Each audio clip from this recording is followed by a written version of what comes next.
watching, listening, and enjoying Where My Prose At here on YouTube. Thank you so much for joining us today. Thank you guys. Hello, welcome to our channel. If you're new here, I'm Lexi and this is Ken, and every week or so we review books, and lately it's been movies. But this week we have one of a classic, Huckleberry Finn. So this was your first time reading this book, is that right? This is my first time reading any of Mark Twain's work. Yeah. Right. Yeah. And how did you find it? So in general, yeah, I thought it was excellent writing. I mean, it's a very tough thing. Like, the first thing you get hit by when you go into this is the era and the racism, right? Straight away, just straight away, right into the racism. And the way that Mark Twain writes all the black characters, the way that he writes them as speaking, and so on. One of the things that I mentioned to you, I think actually, at some point, was I'm Scottish, I'm from Scotland, and one of the things you're taught in Scotland is how to read, write, and speak Scots, of course, which is not quite a different language. Some would argue that it is, but it's largely English, but with differences, largely based on culture.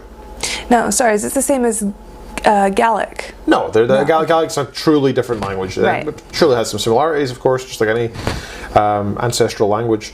But Scots is more like English.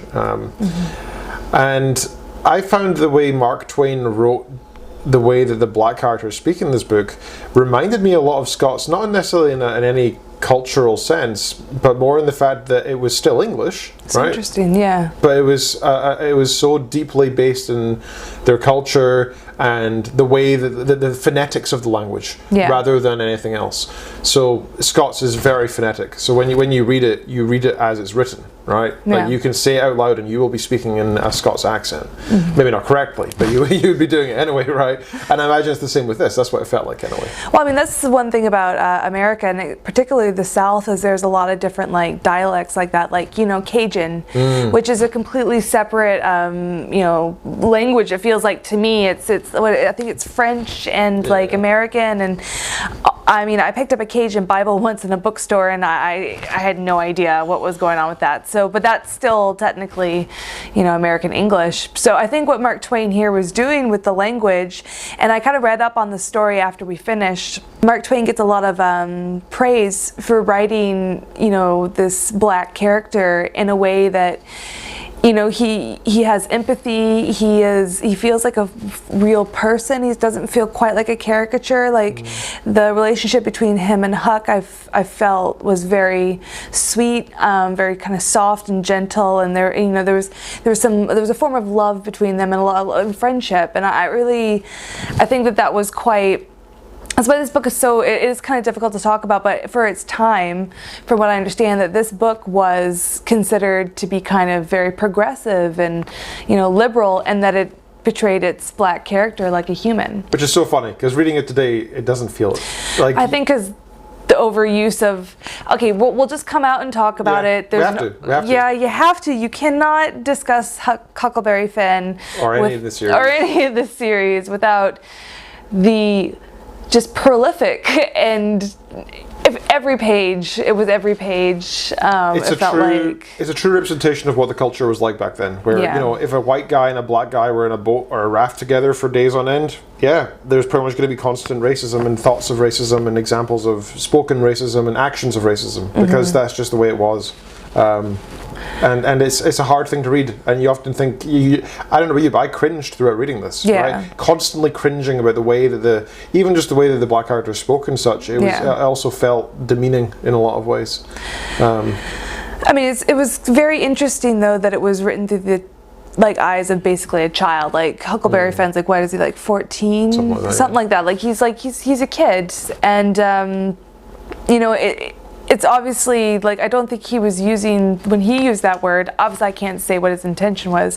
It felt to me like he wasn't using it as a way to put down Jim. It's just a factual thing of the time. Just this word that people said, and... It's not to them, it was just a group name of a group of people. That's all it was to them. But it just that breaks my heart, though, that this word that is used to oppress so many people is like become just so overused that it's just, you know. Well, back then that was the norm, right? And it was intentionally used as a way to put the black man and the black woman down, right? That was the whole point of it. Yeah, and it achieved that effect, I guess. To the point where today it's so taboo that we can't even mention it on the show, because not necessarily because we can't, but because we don't want to. I don't want to. No, absolutely not. No. So it just shows how the times have changed in many ways. Yeah. That's why this book is so important, though, is to see the roots of what the culture was like back then. Yeah. Because this is the roots of where racism spawned. And it's still an important book, though, for Southern culture. It's an important book for, this kind of. He defined this genre, I feel, of kind of like, with the Hardy Boys and stuff like that, these boys having adventures, and, and there's this kind of palatable like magic when it's written from the perspective of a child, like Huckleberry Finn is, where all these horrible things are happening, but it feels kind of like an adventure, like him and Tom Sawyer trying to break Jim out of the prison. They turn into this whole elaborate thing, scheme that they, just because they had watched in movies or read in books or whatever, and like a 16 it was a plan. sad thing. Like, you're trying to break out a human being that has been imprisoned for the color of his skin, and they turn into a caper, and I think that was quite sweet. It's a very bittersweet book. You're right. You're absolutely I think right. Reading this as an adult. I think you, again, talking about the main character, Huckleberry Finn's, his own understanding of racism and his own understanding of how to treat Jim is really interesting throughout the book. I mean, you see it evolve and change, because at one point he has this crisis of character where he thinks to himself, surely I should be turning Jim in, because he's a slave who's run away. That's a heinous crime in this culture. So he's tempted and tries to convince himself to do it, but he ends up not doing it. He ends up deciding that's a bad idea, and I think that's why people would say it's such a liberal book. Well, also Mark Twain was anti-slavery as well, and I like that you can kind of hear his voice through the story, especially when it comes to religion.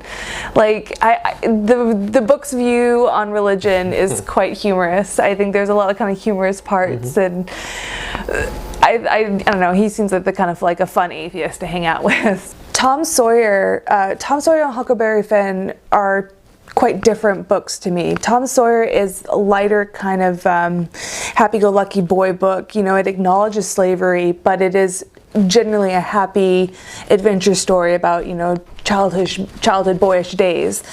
Huckleberry Finn is a darker satire where Huckleberry Finn, not only is he poor, Tom Sawyer isn't poor. He's poor. He has an alcoholic father. He's basically an orphan at the end of the book. Oh, he is an orphan by the end of the book, and really, there's a lot of similarities between him and Jim. They're both poor. They're both kind of given to these flights of fancies and these superstitions. He's very superstitious. Very superstitious. That amused me throughout. Yeah. The what was it, the hair lump or the lump? That was so funny. Yeah, he just gets convinced of anything as being lucky or unlucky. And the snake, right? Yeah. The adder or whatever it was. But Huckleberry Finn is I feel like it doesn't just acknowledge slavery, it has something to say about it. Yeah. Because he is saying something about slavery through Huckleberry Finn, whereas Tom Sawyer was frothier, it's a bit lighter. This is more kind of dark coffee. Tom Sawyer's light tea. Okay. Yeah. So one of my favorite quotes that I usually would save my quotes to the end, but there was one that I remember was at the scene where Huckleberry Finn is deciding whether to go save Jim or whether to write a letter to his adopted, effectively, mother figure. The widow, yeah. He says, "All right then, I'll go to hell." Yep. That's his response. I like that. Which I thought was very good. I was just looking up the quote there, and I saw there was somebody trying to argue that he was still rather racist, because immediately in the next chapter he goes on to say, Aunt Sally asks Huckleberry Finn when he's pretending to be Tom Sawyer, did anybody get killed in that explosion? And he says, "No, ma'am, it killed N-word." So he's implying nobody was dead of worth, right? Yeah. But I think that's because he was, trying to stay on the good side, I guess. I don't think it was necessarily... Or I think, it hadn't quite sunk in to him quite yet that, you know, the difference as a child. I think it's kind of like, oh, that's something I didn't see, that's someone I didn't know, so that's not, maybe. Jim isn't, I think that's, I don't know, that's a hard one. I don't know. I mean, in the end, it was a constant struggle with him trying to, because he grew up in we grew up in a culture of racism. He grew up in a culture of something we can't even fathom as well, of racism, right? And I have to say, like, this book is not, it's not perfect. I think that's the best way to say it. It's not perfect. It's worth reading. But it's not perfect. But see it as what it is. It is a stepping stone to where we are now. Absolutely. That's a good way of framing it. Yeah, I think that's, Okay, so back to Jim and his superstitions and stuff. What did you find particularly funny? Which ones were most interesting to you? I thought the ball of hair, the stomach ball or whatever it was. Oh, so gross. Yeah. I know. As someone who's kind of looked into Southern occultism, like, there's a lot of, like, hoodoo has a lot of weird stuff. Like, there's some weird spells, like putting spiders in sandwiches and blood in people's food and stuff. Yeah, it's pretty gross. And I think it's quite interesting seeing that this is. I think the superstition is there because it's a way of trying to explain the lack of control that Jim has in his life, right? Mm-hmm. Jim has a lot of things in his life that he can't control. He's a slave, for God's sakes, right? So he sees this world that is completely oppressing him, and he tries to explain away all the bad things that happen. It's it's superstition, and it's all these are the reasons why it's happening, and it's a way of being able to cope. It's a coping mechanism of dealing with the slavery. That's how I see it, anyway. So it's an interesting take. And what did you think about Huckleberry Finn's father? Because he's a pretty one-dimensional character, right? But it was kind of like, I felt like it was humorous to kind of see this, like, very brief, almost mayfly like existence of his father, like, through the lens of Huckleberry Finn. It felt very kind of remote, as this guy is just like, I don't know, getting wasted and then breaking in, spending all the pastor's money, breaking in, stealing his kid, taking him out to a shack in the middle of nowhere, going out and getting wasted and dying in a floating house. Like, it's ridiculous. And if it was written from first person point of view, you'd be like, what? But because it's like distant, you're being told this ridiculous, absurd story. I don't know. I just think Mark Twain is a master with those kind of absurd moments that when you're reading, you're like, okay, dead in a floating house, yeah. I have to say, when I first started reading this book, I thought to myself, what possible adventures could like in this boring area where they're not even currently at war, like, what is supposed to be the interesting thing that's going on here? What exactly is going to keep my interest? And I was shocked by the number of adventures and crazy things they got up to, including that family feud, by the way.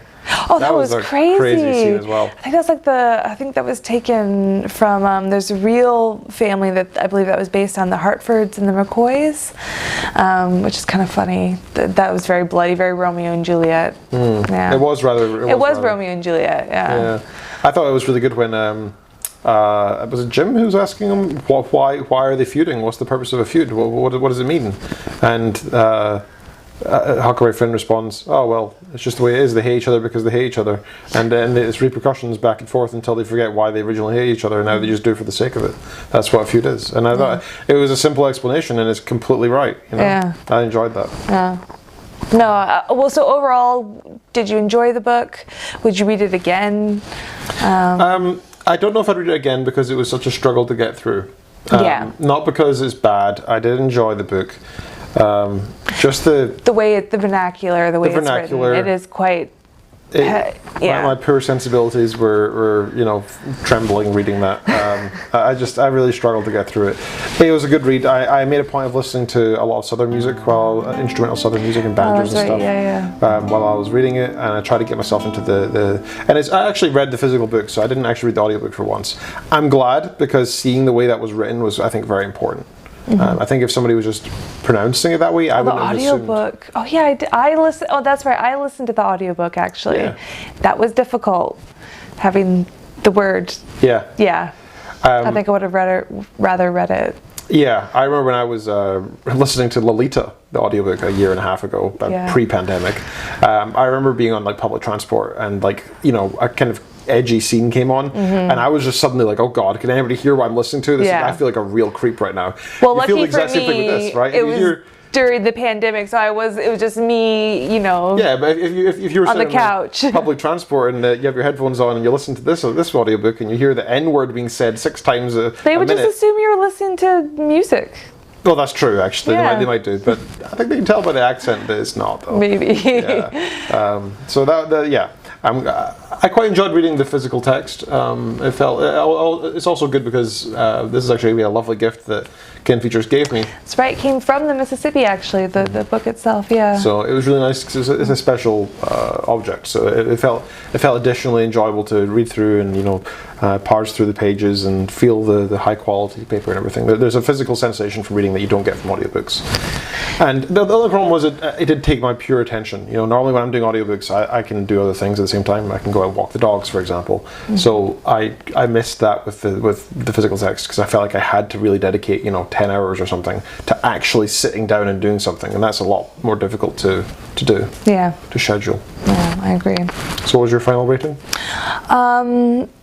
It was good. I really enjoyed it. I thought it was really witty and it had a lot to say. I wouldn't read it again just because I did find it quite dense to kind of wade through our modern sensibilities. It's just a bit, it's like running a gauntlet a little bit. So I enjoyed it though, and I wouldn't ask anyone to shy away from it. If you have a chance to read it, read it. Also, if you are on the Mississippi and in Bellevue, Iowa, go to the Bookworm and you can pick up your own copy of Huckleberry Finn. We're not sponsored, Mark Twain. We're not sponsored. Not sponsored. Yeah, they're just a cute little bookstore, and they've got a lot of like leather-bound Twain books, so it's kind of cool to pick up something like that from the Mississippi River. And your rating? I would give it a 4. 4 star? Okay. 4 out of 5. I'd give it 5 stars just because of what it is. What it represents. Yeah. Yeah, what it represents, the year that it was written, and the writing quality was just so high. It was written by somebody who inevitably had some racist mindsets about him. But clearly he also had, for his time, extremely liberal viewpoints as well, which was much appreciated. So with that, you have been watching, listening, and enjoying Where My Prose At here on YouTube. Thank you for listening, and be sure to like, subscribe, and check out all of our stuff on linktr.ee/Where My Prose At. Bye! Bye!